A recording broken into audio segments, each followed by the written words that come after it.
Shalom saudara-saudariku yang diberkati oleh Tuhan.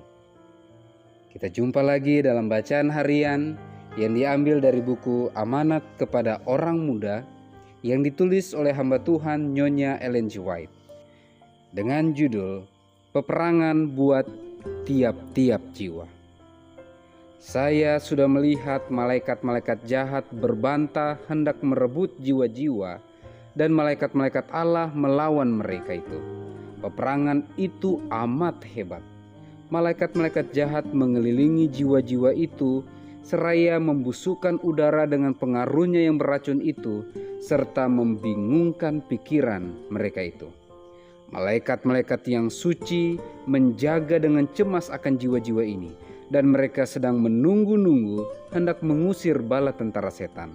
Tetapi bukanlah pekerjaan malaikat-malaikat yang baik ini memerintahkan pikiran manusia bertentangan dengan kemauan mereka sendiri.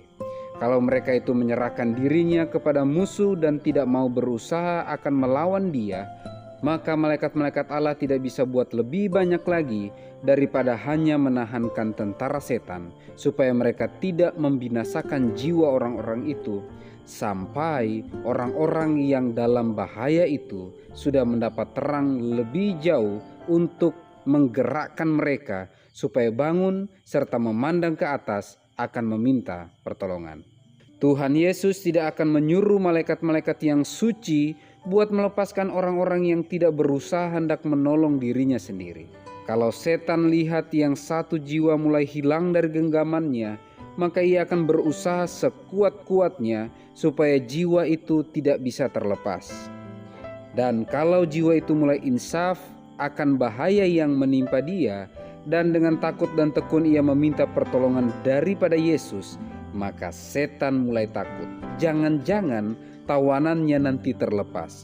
Lantas dia mulai panggil bala bantuan dari malaikat-malaikatnya yang jahat akan mengelilingi jiwa-jiwa itu dan mengadakan satu tembok kegelapan sekelilingnya, supaya cahaya terang dari sorga tidak bisa sampai kepadanya untuk menerangi dia.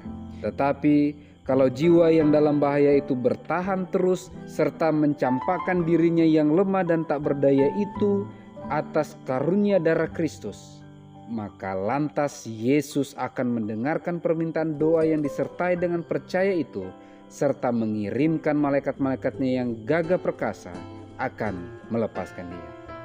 Setan tidak bisa tahan kalau kita minta pertolongan dari lawannya yang berkuasa itu, karena dia takut dan gentar di hadapan kekuatan dan kemuliaannya. Jikalau kedengaran satu permintaan doa yang dengan sungguh-sungguh, maka segenap tentara setan gemetar. Dan jikalau malaikat-malaikat yang kuat dan yang berpakaian senjata sorga datang akan menolong jiwa yang teraniaya dan yang sudah tidak bergaya lagi, maka setan dan segenap tentaranya nanti undur, karena diketahuinya bahwa mereka sudah kalah. Kiranya Tuhan Yesus terus menolong kita dan memberkati kita dalam peperangan iman yang kita sedang hadapi. Mari kita berdoa. Ya Tuhan Allah Bapa kami yang bersemayam dalam tata surga, kami bersyukur atas janji pertolongan Tuhan bagi kami.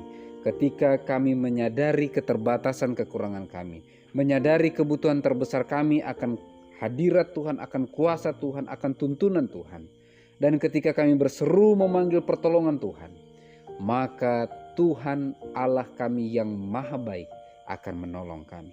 Bantu kami ya Tuhan untuk terus menyadari kebutuhan kami ini dan terus menyerahkan hidup kami dalam kendali kuasa-Mu. Sehingga dengan pertolongan Tuhan saja kami bisa menang melawan setiap kuasa kegelapan. Bukan karena kami sanggup, tetapi karena Tuhanlah yang menyanggupkan kami. Dalam nama Yesus kami berdoa. Amin.